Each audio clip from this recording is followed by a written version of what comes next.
নমস্কার বন্ধুরা, শম্পা কিচেনে সবাইকে স্বাগত। সবাই কেমন আছো? আশা করছি সবাই খুব ভালোই আছো। তো আজকে আমি নিয়ে আসলাম কতগুলো সজনে ফুল, যেগুলো আমাদের বাগানের পাশের গাছটা থেকে আমি কুড়িয়েছিলাম।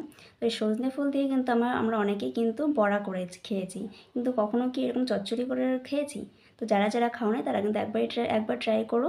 আর চচ্চড়ি কিন্তু খেতে কিন্তু খুব ভালোই লাগে, গরম গরম ভাতে কিন্তু অসাধারণ লাগে। তো তোমরা একবার তো ট্রাই করো। চলো আজকের রেসিপিটি শুরু করি। নমস্কার বন্ধুরা, সুনিতি দাস কিউপুরি চ্যানেলে সবাইকে স্বাগত। তো কতগুলো দেখো সজনে ফুল নিয়ে আমি চলে আসলাম। তো এই শীতকালে কিন্তু সজনে ফুল খাওয়া কতটা উপকারী সেটা কিন্তু আমরা এখন সবাই জানি। তো দেখো সজনে ফুলগুলো ভালো করে বেছে নিয়েছি। তো বেছে নিয়ে ভালো করে জল দিয়ে 2-3 বার মতন ধুয়ে নেবো সজনে ফুলগুলো।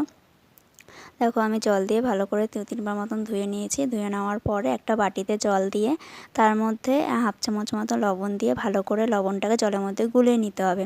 গুলিয়ে নেওয়ার পরে সজনে ফুলগুলো তার মধ্যে ভিজিয়ে রাখবো, যাতে তার মধ্যে যদি পোকামাকড় থাকে সেটা কিন্তু বেরিয়ে আসবে।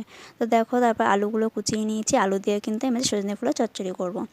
তো আলুগুলো কেটে নিয়েছি। এবার সজনে ফুলগুলো জল ঝেড়ে কিন্তু উঠিয়ে নিলাম। তারপর একটা কড়াই বসিয়ে তার মধ্যে তেল দিয়ে দিলাম কিছুটা কালো জিরে, দেওয়ার পর আলু দিলাম। আলুটাকে হালকা করে ভেজে দিলাম কাঁচা লঙ্কা কুচি করে নিয়েছি। কাঁচা লঙ্কাগুলো তার মধ্যে দিয়ে দিলাম নুন, হলুদ দিয়ে ভালো করে দেখো নেড়ে চেড়ে তার মধ্যে দিয়ে দিলাম পোস্ত বাটা। তো দেখো পোস্তটাকে বেটে আমি ভালো করে কিন্তু নাড়িয়ে চাড়িয়ে এরপরে কিন্তু দেখো দিয়ে দেবো আমি সেই জল ঝারিয়ে রাখা সজনে ফুলগুলো। তো সজনে ফুলগুলো দিয়ে ভালো করে নাড়িয়ে চাড়িয়ে দেখো সজনে ফুলগুলো কিন্তু জল বেরিয়ে দেখো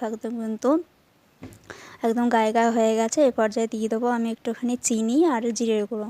তো দেখো ভালো করে সব মিক্সড করে নিয়ে আমাদের কিন্তু রেডি ফুলের চচ্চড়ি। তো আজকের এই সজনে ফুলের চচ্চড়ি রেসিপি তোমাদের কেমন লেগেছে অবশ্যই কিন্তু কমেন্টে জানিও। তো আজকে এখানেই শেষ করছি।